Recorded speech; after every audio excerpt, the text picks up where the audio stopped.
couple of announcements. Next week, there will be a special session on marijuana, and it's very relevant for a number of reasons. We know here in California, we just passed the legalization of the recreational use of marijuana. Thank you. Thank you. And it's a reality that a lot of youth in our community face, and they face a question. So how do we deal with that? So myself and a doctor who specializes in addictions from Stanford University, we'll have a session. Somebody told me it's going to be a joint session. No pun, or actually the pun was intended. But the way the setup will be is that we'll have the youth. It's open to all of the community. So the youth from the Navigators Halaqa will take part in the middle schoolers and high schoolers, unless the parents don't want them to. The middle schoolers, the high schoolers, though, I think they all should. The youth will be in that room, and for the parents will be in the Musalla area. And then I will give my talk, and then I'll switch off with Dr. Amir. And he will come here and give the same talk. So that'll be next week. We'll still have this halaqa, but the program's between 7 and 9 p.m. So if you're able to attend, please do. The other thing is, I'm structuring the subject and a lot of the topics here, even though it's kind of a general halaqa, the focus is on parenting and how we can apply those lessons in our lives, also by extension in the community. But I just noticed that MCC had a great series by Sister Hussein Mujaddidi, and that series is up. It's on parenting.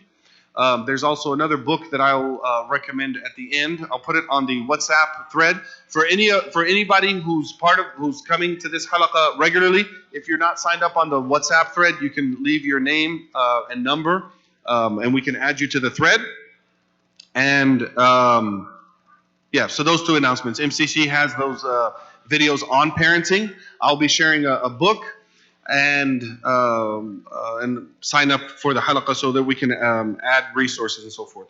So to pick up where last week we were talking about the various sources of knowledge. Revealed knowledge, experiential knowledge or empirical knowledge by observation, and then logical. And some of the scholars actually put the logical and the empirical together into the same category, because even your observation of the world around us, it's filtered through logic, and logic is part of the world, so understanding logic and reasoning. So it's a semantical difference, but we can look at those as three sources. Now, how do we balance those out? And that's where I was mentioning last week about how we work out the priorities. And this is something that we're doing for ourselves, but also for our children. And the questions are coming up during their early years, during their teen years, and how do we answer that? And then how do we go with the customary habits as they change and the laws of the lands as they change, and balancing it with the laws of the Sharia. And one brother shared with us a story after the halaqa last week. I wanted to share it. I don't see him here, but he said basically he was when his son was about 8 years old. He was in the back of the car, and the son asked the question: if a man and a woman are not married, can they have a child? Now, we know where that's coming from and how we can frame that for our understanding that of marriage and the sanctity of marriage, and that relationships are confined within marriage. Now, you couple that with the society that we're raising our children in, and isn't that completely normal? Something like to have children outside of marriage in this society. Does anybody happen to know by chance the statistics on how many children in this country are born out of wedlock? It's more than 50%, more than 50%. It's huge. And a couple weeks ago, I was mentioning about how in the media they shifted a lot of people's perceptions of the acceptance of those things. So, for example, we know the story of if you don't know, Apple, the founder Steve Jobs, when his mother became pregnant, the family sent her from the Midwest out here to California, so that she would not be known in the community as a young unmarried woman, mother, and so forth. That's how much haya or shame they had about it. Now, would that be the same case now? It's not a big deal anymore. So we're raising our children in a society where those type of relationships and that reality is completely normalized. In fact, if you don't think it's normal, you're the odd one out. Have any of their kids from in middle school or high school in conversations bring up to them like how they felt odd or they felt left out because they thought that was abnormal? Like if they said, I don't have, we're taught, nothing before marriage. Anybody? Yeah? You went to high school here? Yeah. They said, what's wrong with you? Yeah. Yeah.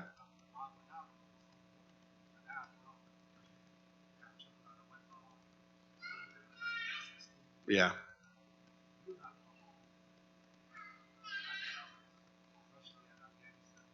Mm. You can't do that. So the brother was sharing that he went to high school here. All his peers, they were engaged in those type of relationships, people even pregnant at 16 and so forth. And he was the odd one out because, we don't do that. So that's the society. Now you add to that now to the same gender relationships and the complexities of the questions that are going to come about those things. We have to be prepared to answer. So this brother shared that he was in his car and the child in his back, his son, asked him the question, can it happen? And so now he's got to answer. He can either, and for an 8-year-old child, you also have to, one of the earlier halaqas a few weeks ago, I was talking about, you have to take the knowledge that you have. So you can say, okay, biologically, yes, that can occur. By Sharia, it's haram. Now, how much are you going to tell that to a child that's 8 years old? What's that? You're saying it's not too much? It's too much, yeah. It's too much for him. So you have to be, and then you could make the decision of just saying, okay, I'm going to skip the question. But that's something that you have to make the decision of. But you also have to know that those might be a moment where the person is really trying to define their understanding of their faith. And there's people right now who are atheists as adults. And if you ask them, when did you become an atheist? They'll say 9 years old, 10 years old, 11 years old, 12 years old. Like, that's when I made my decision. Whatever it was. There was one person who said when he found out about Santa Claus, that Santa Claus was not real, and he was about 7 or 8. So then by extension, he was like, well, if my parents can lie to me about Santa Claus, about the Tooth Fairy, about the Easter Bunny, then why can't they lie to me about Jesus Christ? And so he's like, I don't believe anymore. He was 8 years old. So they're able, and then as an adult, that he embraced that identity when he was 8 years old, and that carried through to him to when he was an adult. So we have to realize, now you're sitting in the car, or like just imagine that father's sitting in the car. Maybe he's not realizing all of the impact. This question of this person is the child, where it's coming from. Now you have to say, okay, what's not, what's too much, what's too little? Do I answer? Do I avoid? Do I change the subject? Turn on a podcast or whatever it is. And so at that time he said, yes, but they're going to have a lot of problems later in life. And he just said the answer just came to him. And to me, that story is symbolized a lot of what I'm trying to present as a model in parenting, is that first you understand the hukm. The first thing, you have to understand the rule of Allah subhanahu wa ta'ala, the sacred knowledge ruling, the sharia ruling. And then you also recognize the cultural context. You understand that person, how old they are. And then you look at yourself and your temperament, and then you make a decision on what to say or what not to say or how to say it if you do. But a lot of that process is happening on the spot. But the preparation really comes in having the proper knowledge. Because, most people realize that's haram. But if, say, it was a question where a person did not know the Sharia ruling, what do they answer? So if you're presented with a situation, a question, and you don't know the answer, you have to go back. What does the Quran say? فَمَا اخْتَلَفْتُمْ فِيهِ. If you have a difference about something, turn it over to Allah and His Messenger. That's the default. And early on I was mentioning about the hierarchy and how we're presenting to the children, understanding there is a hierarchy, and it's not every man or every woman for herself. And it's not إِعْجَابُ كُلُّ ذِي رَأْيٍ بِرَأْيِهِ, that every person who can hold an opinion is impressed by their opinion. We turn things over to Allah and His Messenger. We go back to Allah and His Messenger. Now, how do we do that? Do we just open up the Quran? Do we open up the Hadith? Or do we go back through a scholarly process of seeing who understands, where do we go to get this understanding? There's a story about one of the early ulama, and he was teaching. Imam al-Shafi'i, it was Imam al-Shafi'i himself. He was teaching, and a man came by, an older man. It was clear that he was a sheikh, and so he asked him, he said, if a situation is presented to you, then where do you get the answer from? Kitabullah, the book of Allah. Then what? The sunnah of the Rasulullah sallallahu alaihi wasallam. Then what? The ijma' of the ulama, the ijma', the consensus. Go back to the scholarship. He said, what's your proof that you go back to the ijma' or to the scholars? Quran and the Sunnah, it's clear. Those are, ati'u Allah wa ati'u Rasul. Obey Allah and obey His Messenger. So we go back to the Quran to obey Allah, and go to the Sunnah to obey the Messenger of Allah sallallahu alaihi wasallam. What about your proof for the scholars? He said he didn't have anything at that moment. He said, you can't speak on anything unless you have a proof. I'm going to come back and see if you have the answer. He came back later, a couple days later, and then Imam al-Shafi'i had gone through the Quran multiple times, trying to figure out, I need a proof from the Quran to establish the fact that our understanding of the Quran and Sunnah is through the scholars. And so when he came back, he says, Ati'u Allah wa rasulihi wa ulil amri minkum. And those in authority above you. Now this ayah has two interpretations. One is the preservation of the government. So the Prophet ﷺ in many hadith, he talks about obeying the rulers. Obeying the rulers. And the scholars then interpreted it that they said that even if the ruler was oppressive. So Imam Malik, for example, was asking, he said, if the ruler is an oppressor, is a zalim, do we still have to obey him? He said, yes, because jawru sittina sana, the oppression of 60 years is less in damage than anarchy of 1 hour or 1 sa'a, 1 instant. And let's look at that in some of our countries. What happened when you have a country, and I'm not going to get into politics, but just think about some of the countries that had oppressive rulers, and there's no denying their oppression and gassing their own people and cutting tongues out and all of that stuff. But then you replace it with anarchy, which is worse.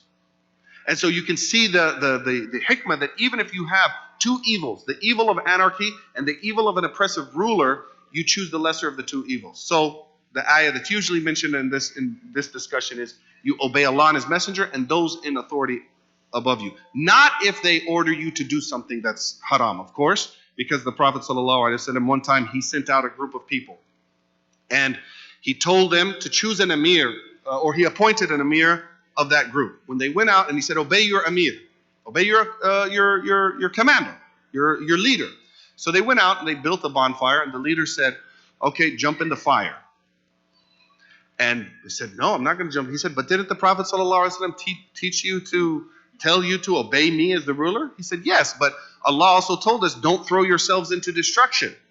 So they're having a textual discussion. When they went back to the Prophet ﷺ, he said the famous, and they explained the situation to him. He said, yes, you were right to disobey your ruler in that instance, because إِنَّمَا الطَّاعَةُ فِي الْمَعْرُوفِ, that obedience is only in that which is good.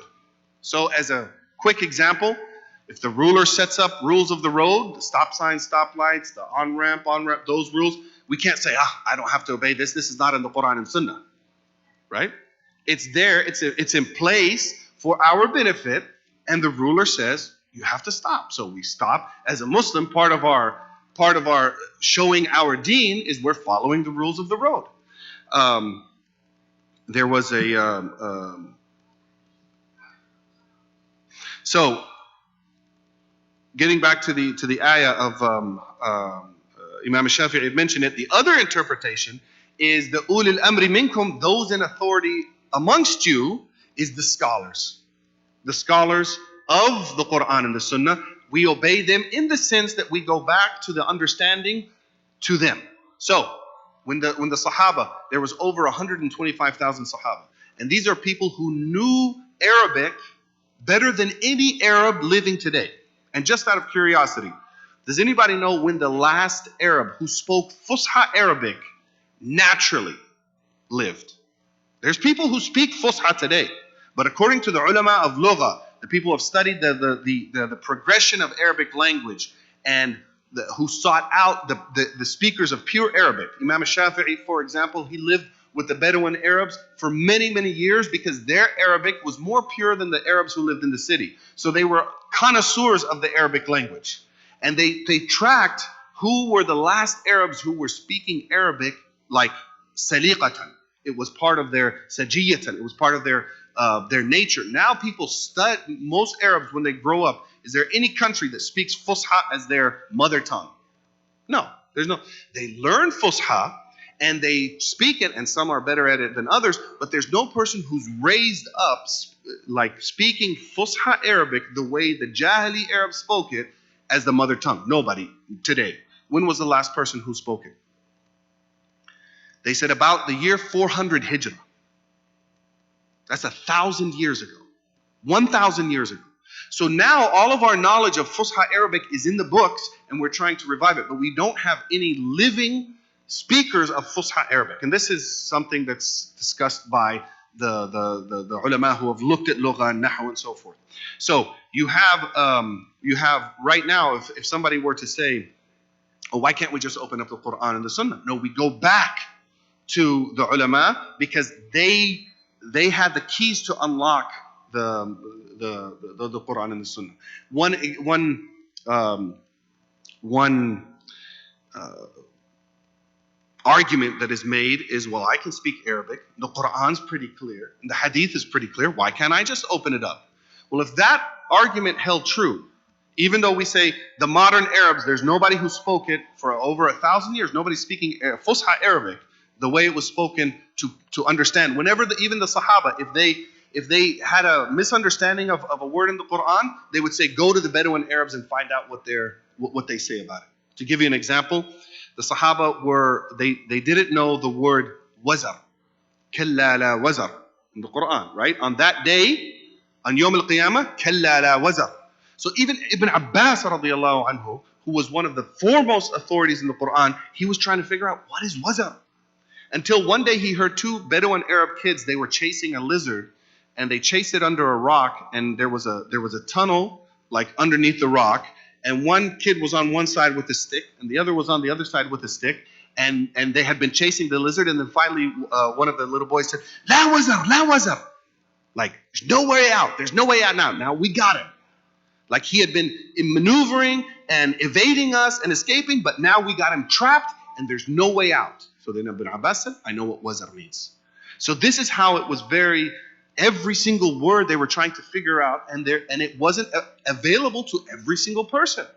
There were over 125,000 Sahaba, and they all spoke Arabic fluently, all as their mother tongue. Did every single one of them give fatwa?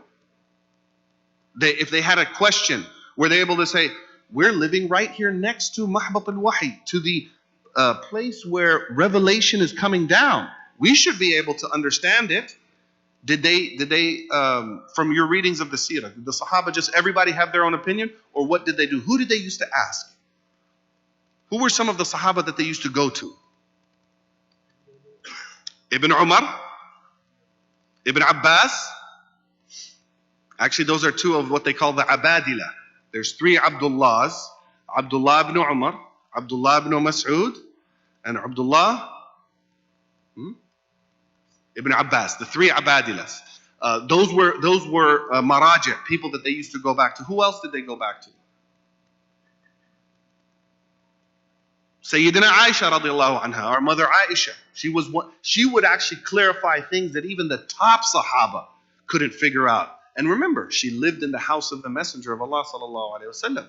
So she heard things and she heard conversations that nobody else heard. And sometimes she would tell people, oh, Abu Huraira, he answers on that, but he didn't hear the second half of the hadith. Or he came into the conversation and he just heard the second half of the hadith. He didn't hear the first part of the hadith. So she would clarify things to even the senior Sahaba. Who else were some of the people that would answer questions? Mu'adh ibn Jabal. And Mu'adh ibn Jabal, when he went to Yemen, the Prophet ﷺ asked him, he said, now you're going to Yemen and you're going to be a qadi there. What are you going to rule by? He said the Quran. He said if you don't find it in the Quran, the Sunnah, your Sunnah. And if you don't find it in the Sunnah, اجتهدوا في رأيي. I'll make ijtihad based on the previous two sources, and he approved that. So that's another proof from the seerah for allowing of ijtihad. Again, going back to some people saying, well, why are there differences of opinion, and why can't we all be on one ummah? As an example, I believe this was Mu'adh ibn Jabal when he was ruling in Yemen. They had a situation. They were collecting zakat, and the way it used to be done, the government would send out a zakat collector. So if you had, for example, if you had fruits, you had a farm, or you had animals, you couldn't give your own zakat out.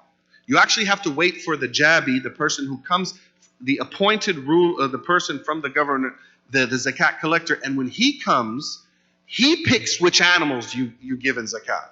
And if you give out animals before he comes around, it's not valid until the jabi comes around. There's a whole system around that. So they would collect the animals. Well, Ibn Mas'ud Mu'adh ibn Jabal made there was an issue. He said, we're collecting all these animals. Now we're sending them back to Medina, to Bayt al-Mal, to the Muslim treasury, because from there it would be dispersed. He said, but here's a problem. If we have all of these animals and we send them and we drive them to Medina, what's going to happen? Some of them will die. So he made an ijtihad where he said, I'm going to sell these animals, buy cloth, and send the cloth as zakat. Right? It's a commodity that's not going, pretty ingenious. And it's the Hanafi ulama who say that this is a proof that you can convert zakat. You can take, like if you owe zakat from one thing, you can convert it to another and give it out. Like if you owe it in gold, you can give it out in cash. Other ulama say no, you have to give it out as it was owed. So that's just an example of some of the ijtihad that was done. So getting back to the Emir. So Ibn Mas'ud was Mu'adh ibn Jabal, also Umar ibn al-Khattab, of course, Abu Bakr as-Siddiq, Uthman, the four khulafa, Ali radiallahu anhu, who Umar radiallahu anhu said, we seek refuge in Allah from a situation, from a qadiyya, that we don't have Ali to help us figure it out, to solve that problem. And he has amazing solutions. There's even one solution that it's a very specific situation in inheritance where the factor is out of 600. You know how like we go eighths and this person gets a sixth and this person gets a fourth and this person gets a half. Well, what happens when you have multiple people that have different shares? Well, there's a process where you multiply. If this is a half and a third, and you get the a denominator that you can then split up, and there's a whole process. Well, there was a situation that nobody could figure out, and they mentioned it to Ali radiallahu anhu as he was giving the khutbah. Now, to figure it out, you have to go to 600. It has to be over 600. And Ali, as he's giving his khutbah, he hears the question from outside of the masjid, and then he said, "Sara thumunuha sudusa." Her eighth has now become a sixth. He had worked it out and made it fit into the rhyming form of the khutbah as he was giving the khutbah. And so this situation was called this scenario was called the minbariyah. That's Ali radiallahu anhu, or one of the many things about him who the Prophet sallallahu alaihi wasallam said, if he was a city, if the Prophet was a city of knowledge, the gate to that city is Ali radiallahu anhu. So these were the big Sahaba that people used to go to. Some people count them at 20. Some people say more, some people say less. The point is, it's not 125,000. So they would go back to the scholars and their students, and then after that, then you have scholars of every generation. So now we, as fathers in our families, uncles, grandfathers, elders, teachers, mentors, or so forth, when situations are presented to us or questions are presented to us, we have to now say, is my answer in accordance with the Quran and the Sunnah based on the understanding of the ulama? That's a process that we all have to go to. And the only way we can go through that is by studying or asking. So one of the main duties and responsibilities of a man in the family is to not only bring home, well, we can't say bring home the bacon, right? Maybe bring home the halal bacon. What's that? Bring home the beef. What did you say? Bring home the beef bacon or the turkey bacon. I had a friend who, you remember Mas'ud, right? Mas'ud was, he was raised Jewish, but he was secular Jewish. And he said they had Christmas and bacon growing up. And when he became Muslim, because he had given up a lot of that, he said one time he came into the masjid and they were cooking the halal bacon in the masjid, and he smelled it, and it smelled so much like real bacon. He's like, this is wrong. He's like, yeah, this shouldn't be happening, like the smell of bacon in the masjid. And he has an interesting story because, subhanAllah, I think we were talking about a couple of weeks ago, maybe a month ago, about people who Allah subhanahu wa ta'ala hides without, who guides them without even having somebody from the creation. And this was foretold by the Prophet sallallahu alaihi wasallam when he was giving glad tidings to his ikhwan, to his brothers. And the Sahaba said, is that us? He said, no, because you believe me, you believe in me, and you see me. You actually see me. He said, they said, then who is that? He said, people who would come after you, who have never seen me, but only see my name written in books, and yet they still believe in me. That's us. Sallallahu alaihi wasallam. That we've never seen him, and yet we believe in him. Now, for many of us, we have a connection of how we got that understanding. Most of us, it was from our parents, our fathers. So even before we read, we heard about Muhammad sallallahu alaihi wasallam from our parents, and his name was in our household. And that's the way it should be in our house. His name should be mentioned in our house, in your house, every single day. Especially when we make a mistake or we don't follow the sunnah. We should point it out to the kids, our children, even if they're adults or children, whatever age. We shouldn't be doing this, but you're doing this. It's not the sunnah. I know we need to try. We need to try to get back to the sunnah, even if we're working on it, rather than the position of, I'm the father, this is what I said, don't speak back to me. Especially if it's pointed out to us by the child who's getting the tarbiyah from whatever, from us. Maybe we told them at their Sunday school, their Islamic school, their murabbi, their halaqa, wherever it is. They heard it on a lecture, conference, masjid, khutbah, and they bring it up to us. We have to have the humility to say, we obey Allah and His Messenger, and we submit. We go back. So His name should be in our house when it's pointed out to us, or even sometimes if we're doing something, we should just maybe point it out. Sometimes, veil your own faults. But if it's clear, you just tell the Prophet ﷺ wouldn't have done this. The Prophet ﷺ would have done this. He would have responded in this way. So that you're also showing them in the house, like this hierarchy. It's, yes, I obey and I respect and I love my father, but there's somebody above my father. Rasulullah sallallahu alaihi wasallam. Even though he's 1400 years ago, he's alive in our house. His name is being mentioned. His sunnah is being mentioned. His name is being raised, just as Allah subhanahu wa ta'ala raised his name. وَرَفَعْنَا لَكَ ذِكْرَكَ. Allah says, and we have raised your name. That's what we should be doing. So this brother, he started studying the world religions, Mas'ud, before he was Mas'ud, and he said it was almost like the khatam of Anbiya and the khatam of the wahi, the seal of revelation and the seal of the prophets was Islam. That was the last religion that he had learned about. And he read it and he accepted it 3 months before he met anybody else. I think I mentioned his story. He was the one who was making salah, like saying, praise be to Allah, the Lord of the worlds. Like he was doing Fatiha in English, glory be to Allah. Like Subhanallah was in English. He did that for 3 months before he ever walked into a masjid. So the Sahaba, I was mentioning about the every generation has their ulama. We go back to the ulama. Sorry, I forgot what I was. What? Yes.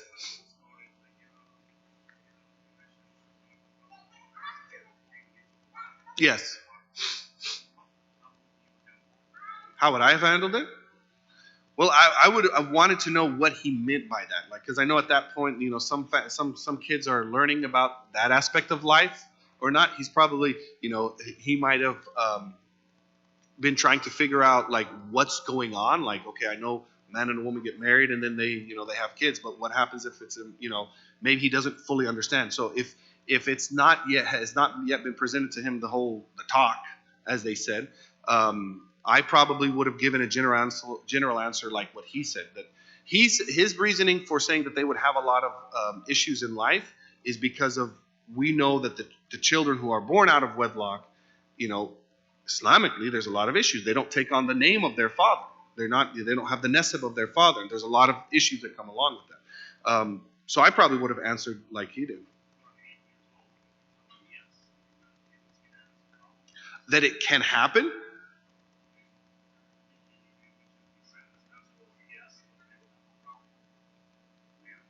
They'll have a lot of problems later on. Yeah, he didn't want to get into. I don't know what he had meant by, you know, did the child understand like the talk and the whole process? If the child did understand that, then I would have said yes, but it's haram. But that interaction is haram. If the child doesn't understand it, then you could say it can happen. But because then if you say it's haram, yeah, I think I personally would have mentioned that, like, if it was me personally, and again, this is, you know, everybody's going to make their own decision on that. If it was me personally, if that was mentioned, I would have focused even just the idea of them being together. That's haram. That's a haram relationship. So, like, if there's something portrayed on the TV where it's two little kids and they're like they have boyfriend girlfriend, I'll point out to my kids, hey, you know, we know that's haram, right? Like, take that opportunity to mention it's haram. Was that your question, or?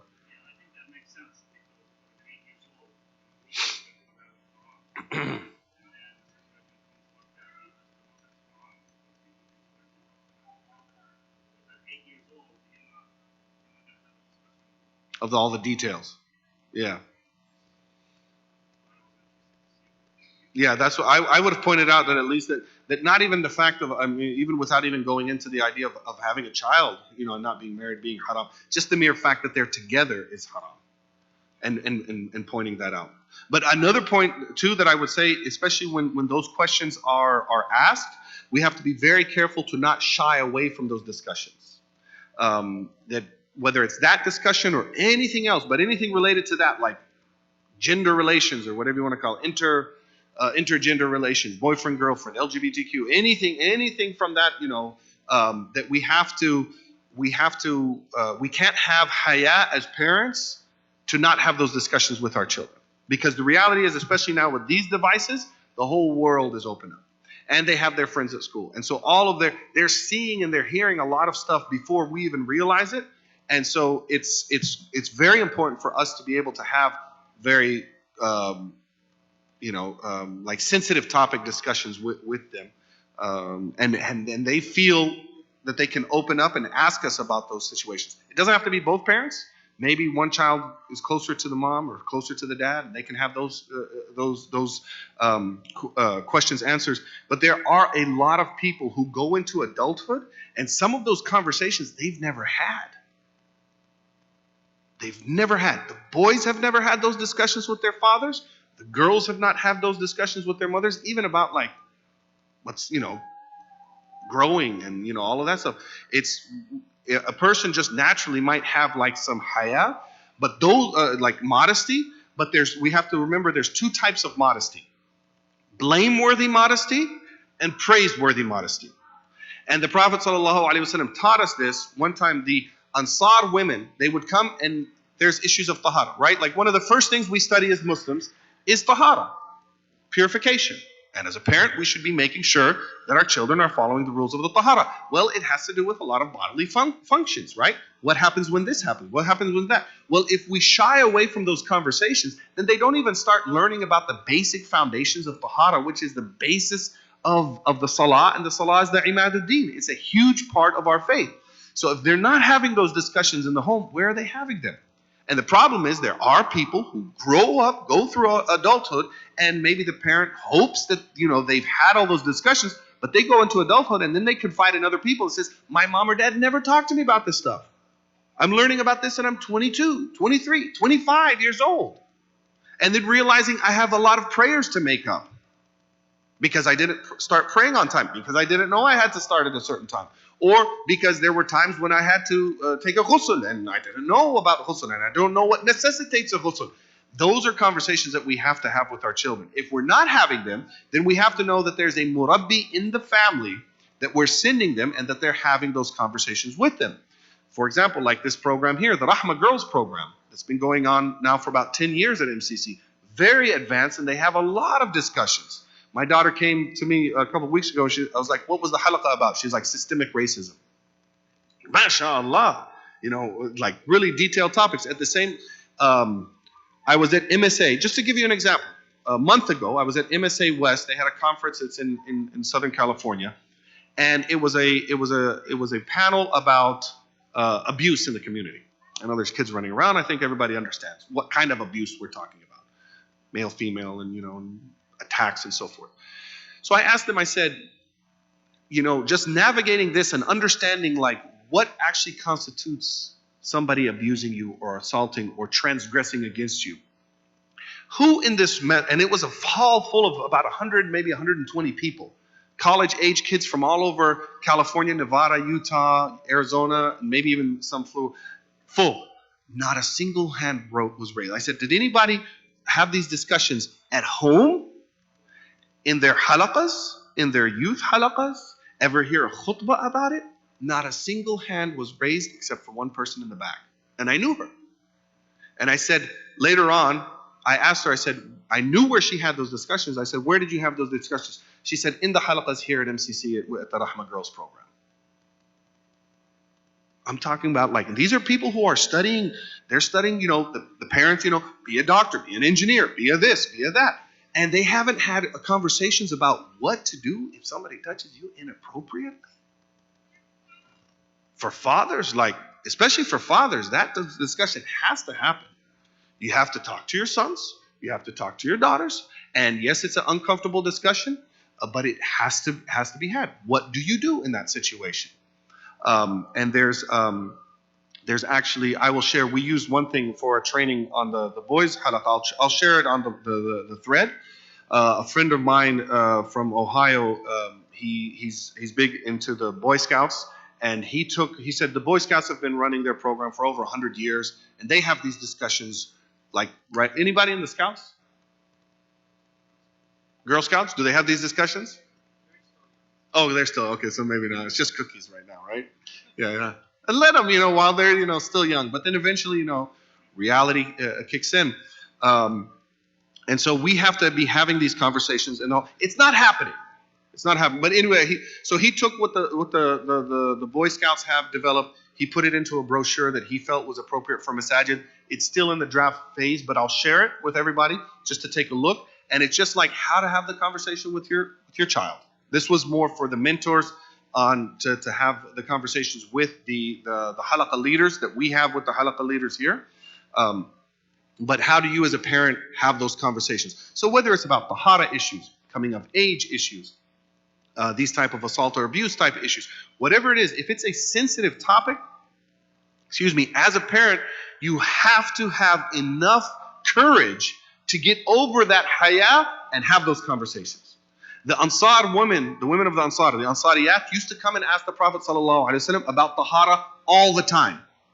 And especially for a woman, imagine she's asking, it's a very personal issue, and she's asking a man about this issue. They have to get over haya. But the Ansariyat used to come all the time. The Muhajirat, the women of Mecca, they had more haya to where they would shy away from some of those questions. And so the Prophet ﷺ praised the Ansariyat, and he praised them in a way by saying that they did not let haya prevent them from asking questions about the deen.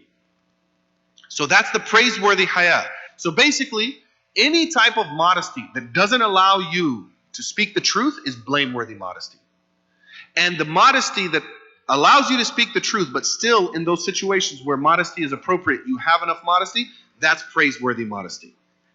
And an example that's mentioned by the ulama about this to show the difference, the praiseworthy modesty is exemplified best by the Rasulullah sallallahu alaihi wasallam, who's one of the most modest of human beings. And when he got married to his wife Zainab, they had a small walima in his house. Some of the Sahaba came, and to the walima, he stood up and left the gathering, basically because they overstayed. We all have that experience of having a guest overstaying, right? And what do? Do you just tell them, brother, it's late, it's time for you to go? Is anybody going to do that? I don't think anybody. So that's modesty that's keeping us from saying that. So what did he do? He stood up. He walked out of the sitting, then came back, sat down with them, then got back up and left the room, and then came back up just to kind of indicate like, okay, guys, it's time to go. And they actually got reprimanded in the Quran. There's an ayah where they're reprimanded for overstaying their welcome. But it was his haya, his modesty, that didn't allow him, that prevented him from telling his guests in his house, it's time to leave.